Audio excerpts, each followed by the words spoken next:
Goeiemôre vriende wat gaan kyk na die video en ja, sommer net lekker om altyd 'n bietjie getuienis te kry van mense wat 'n pad met die Here loop. En ek het vanoggend hierso saam met Jan Clemens. Interessante van, ek het al gewonder waar kom dit vandaan, jy kan 'n bietjie vir ons deel, maar dis nie so belangrik nie. Wat belangrik is, wat ek graag sou wil hoor, ek kan sien, die Here speel 'n belangrike rol in jou lewe. Ons kan aan die einde bietjie ook kyk daarna, maar waar het begin? Wil jy 'n bietjie met ons deel jou getuienis en wat het gemaak en hoe die Here se pad met jou geloop? So ek gee dit graag in jou hande. Baie dankie Chris, dankie vir die geleentheid. Ja, Clemens is 'n Ierse van blykbaar. My oupa grootjie het blykbaar in Indië geveg. En toe op pad terug na sy gevegte toe besluit hy gaan nou nie terug Ierland toe nie, hy gaan maar in Suid-Afrika agterbly. So ja, soos Chris reeds gesê het, my naam is Jan Clemens. Ek is die eienaar van JC Glas en Aluminium. So, as ek net so 'n grappie met julle kan deel net om my eie senuwese 'n bietjie te kalmeer. Hierdie meeste van julle sal seker weet wat die Randse skou is of was. Hierdie getroude paar gaan na die Randse skou toe. Hulle is nou al 'n klompie jare oud, hulle is nie meer vandag se kinders nie. En die Randse skou het 'n piloot wat mense in 'n vliegtuig opvat en hulle so vir 'n paar draaie vat in die rondte vlieg en onderste bo vlieg en so voort. En hy vra R1000 vir so 'n flip, verskoon die Engels. En die man wil baie graag gaan en die vrou sê vir hom, ja, my man, dis net R1000, maar R1000 is R1000. En so gaan hulle maar deur die skou en die volgende jaar kom hulle terug en hy probeer weer en sy vrou sê nee, en so probeer hulle 'n paar keer dit doen, of probeer hy dit 'n paar keer reg kry. En op die ou einde van die dag toe hulle nou die volgende jaar weer gaan, toe sê hy vir, weet jy, ek begin nou al 'n ou man raak, hulle gaan my nie meer in hierdie vliegtuig opvat een van die dae nie, so asseblief kan ons dit nie doen nie. En sy vrou sê vir hom, weet jy my man, dis net R1000, maar R1000 is R1000. En so hoor die piloot die gesprek tussen die twee van hulle en hy sê, ek sê julle wat, ek sê julle al twee gratis opvat, maar as julle enige iets sê of 'n geluid maak, dan moet julle al twee betaal. En die vrou en die man stem onmiddellik in en hulle sê dis reg en die piloot vat hulle op en hy doen alles daar bo in die lug, draai nie rond, vlieg op en af, doen corkscrews, doen allerhande snaakse goed en hulle sê nie 'n woord nie. En toe hulle land sê hy vir die man, yes, ek kan dit nie glo nie, julle het nie 'n geluid gemaak of 'n woord gesê nie. En die man sê, ek het amper iets gesê toe my vrou uit die vliegtuig uitgeval het, maar R1000 is R1000. Oh. Okay, as kind van laerskool daar af is ek koshuis toe gestuur in Bronkhorstspruit. Nou, as jy koshuis toe gaan, is daar twee redes hoekom jy koshuis toe gaan. Een is jou pa is 'n boer en jy bly ver van die skool af en hy moet jou elke oggend in en uitry, so dis makliker om op die koshuis te sit.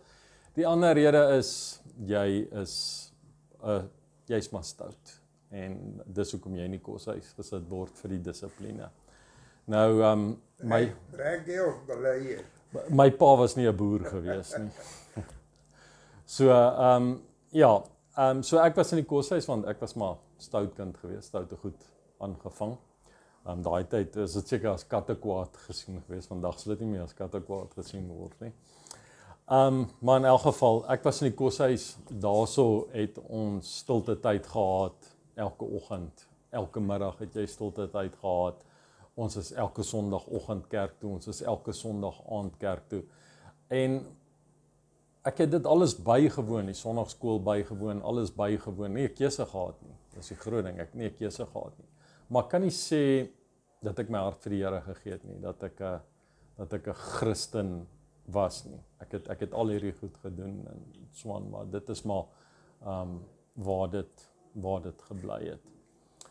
En op 'n stadium toe ek nou uit die skool uit is en begin werk en swaan, het 'n vriend van my uitgenooi na een van Angus Buckham se naweke. Ek kan nie onthou nie, ek dink dit was die tweede een wat hy gedoen het en ek het ingestem om saam te gaan. En ek dink dit is daai naweek waar my lewe verander het, waar die Here my aangeraak het en waar alles net verander het en ek die lig gesien het. En ja, van daar af het ek my hart vir die Here gegee en die goed wat al gebeur het en julle moet verskoon as ek emosioneel raak, maar dis maar vir my 'n bietjie rof. Wat die Here regtig my uitgehelp het en wat ek besef het, daar is net 'n God, dit kan niks anders wees nie. Ek het 3 kinders, die jongste ene is gebore en na geboorte het ons gesien iets is nie lekker nie. Sy kon nie lekker drink nie, sy het die hele tyd geslaap. Iets was net nie lekker gewees met haar nie. Die dokters het haar ondersoek en gesê sy het 3 gate in haar hart en een van haar hartkleppe werk nie reg nie. Hulle het basies vir ons gesê dat ons al op 'n ryspap moet sit, maar mens kan nie 'n pap babatjie op 'n ryspap sit nie, dis hulle lewe op melk. Maar ons het op 'n ryspap gesit om haar te probeer sterk kry sodat hulle 'n operasie kon doen. Die dokters het gesê dat as sy verkoue kry, dan sal sy dit nie maak nie. So ons moes haar gesond hou en probeer laat sy bietjie ouer word, laat hulle haar kan opereer. En op 3 maande het hulle haar geopereer. Nou vandag, of nie vandag nie, sy is daarom ook nou al in haar 20's. So hulle doen nou goed wat hulle in jou lies opdruk en dit lyk soos 'n sambreeltjie wat hulle in die gat indruk en dan maak hy oop. So hulle het nie meer nodig om jou hele bors oop te sny nie, want hulle sny jou bors oop so die dokter sy hande daar kan inkry, maar dis nou nie meer nodig nie. In elk geval, hulle moes haar bors oopsny om daar te kan inkom.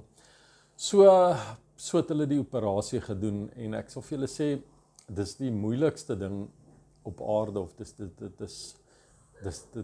ek weet nie om dit te beskryf nie, maar jy's in die hospitaal en jy's by jou kind en daar's so 'n rooi streep op die vloer.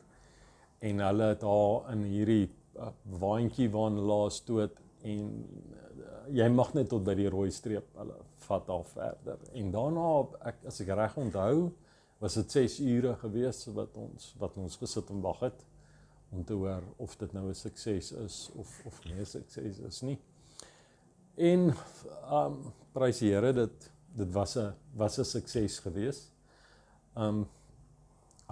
Die dokters het voorheen gesê dat vir haar om 'n bottel melk uit te drink is soos vir iemand met 'n hartkwaal om 6 keer om 'n blok te gaan draf. Soveel effort is dit om net 'n bottel melk te kan drink. En toe sy daar uitkom, sy was, ek dink 'n totaal van 3 dae in intensief gewees.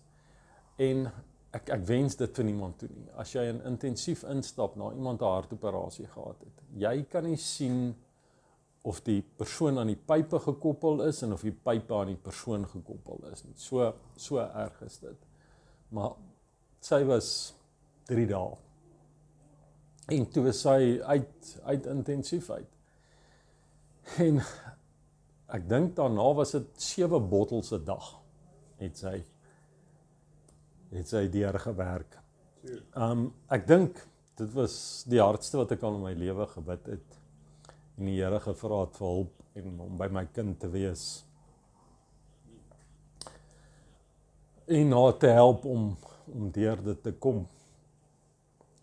Daarna het sy heeltemal herstel. Soveel so dat sy tot in matriek op die eerste hokkiespan was, die eerste span hokkie, hoe mense dit ook al uitspreek, was sy drink nie een pil nie.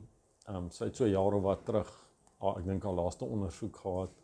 Hulle wou net seker gemaak het alles is reg.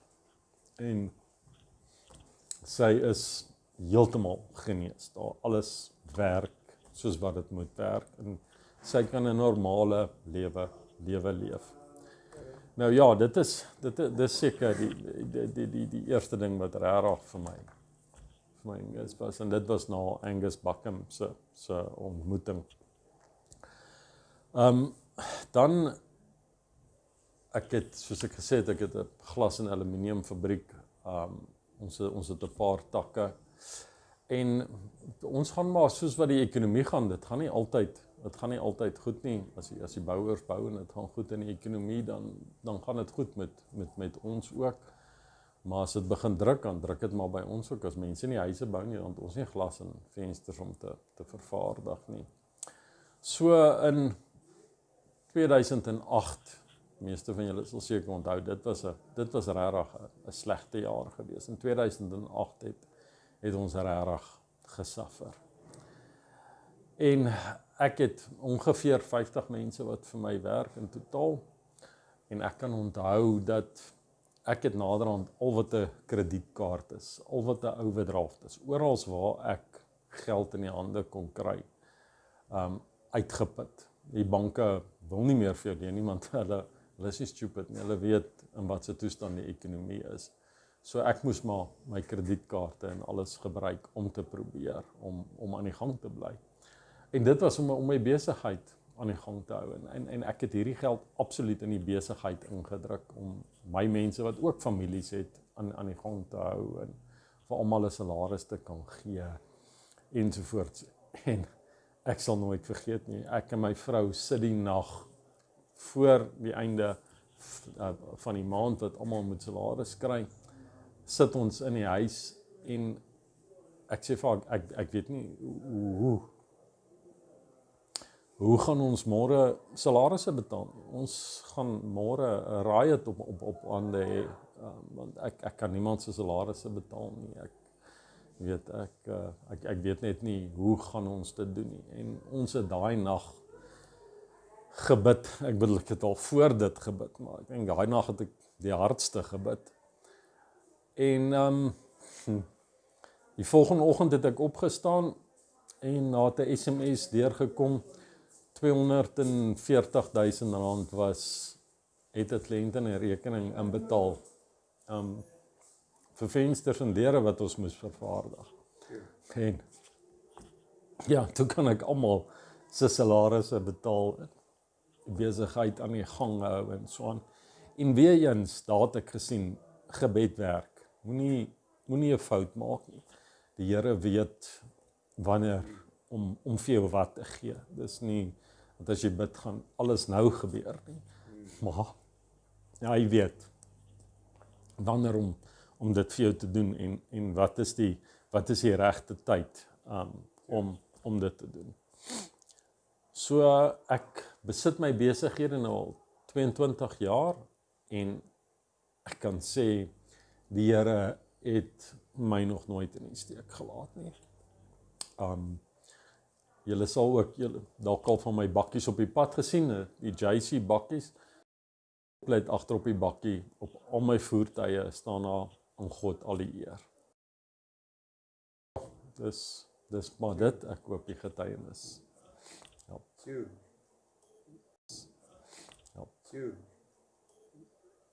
Ek wil vir jou vra,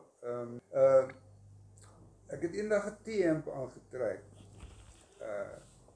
Een van, ek kan nie eens meer onthou nie, maar basies 'n geestelike T-hemp om die evangelie te deel. En ek het so ongemaklik gevoel, so selfbewus gevoel, so, wat sal die mense dink? Jy weet, daai soort, ja, gevoel. So, ek wil vir jou vra, hoe reageer mense op hierdie ding? Sê hulle daar, ag, jy weet, daai ou, hy gebruik godsdienst vir die besigheid, of die soort van opmerking wat hy ook hoor. Wel, daar is seker van hulle. Jy weet, ek ry gereeld deur Ellis Ras toe, een van my takke is in Ellis Ras. So, partykeer 1 keer 'n week wat ek deurreis en toe. So ek is redelik op die pad. En jy 'n bietjie oplet na die trokke wat dieselfde agter op die trok het. En dan sal 'n trok verby my kom en hy sal hoeter druk en dan dink ek, maar ek was nie in die ou se pad gewees nie. Kom druk hy vir my hoeter en dan as hy so verby my is, dan sien ek maar dit staan agter op sy voertuig ook. En hy herken maar laat hy dit gesien het. Ek glo daar's mense wat dink ja, hy gebruik dit maar net vir besigheid. Want jy weet, soos in enige ding is daar maar mense wat dit misbruik. Mense wat met die Bybel onder die arm rondloop en dit gebruik om jou in te doen. Maar ek dink die oorgrootste meerderheid van die mense, kliënte waarby ek was en so aan, het my besigheid gedoen waarom ek bereid was om dit op my voertuie te sit. En aan die ander kant het ek die ouderdom bereik wat ek nie meer omgee wat hulle dink. Sê nie, dis maar hulle probleem. Solank ek sy eer kan uitdra en sê dat wat hy vir my gedoen het.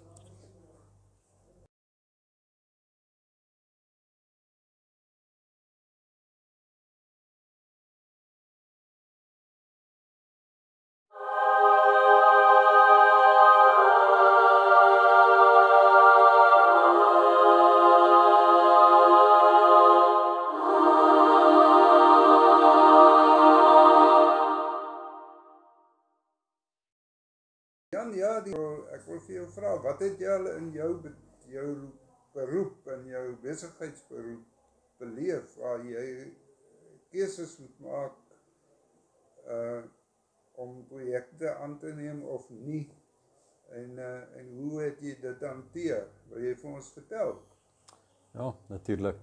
Weet jy, ons probeer regtig die reguit pad loop, en nie met verkeerde mense betrokke raak nie, want sulke goed is geneig om te draai en terug te kom na jou toe.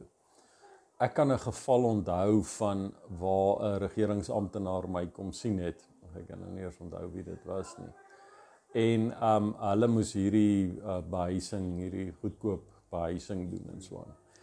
En hy het my kom vra of ek vir hulle kwotasie sal gee, maar ek moet die kwotasie aanpas, as ek dit so kan noem, soveel so dat hy sal dit goedkeur, maar dan moet ek die ekstra geld wat ek op die venster sit vir hom gee.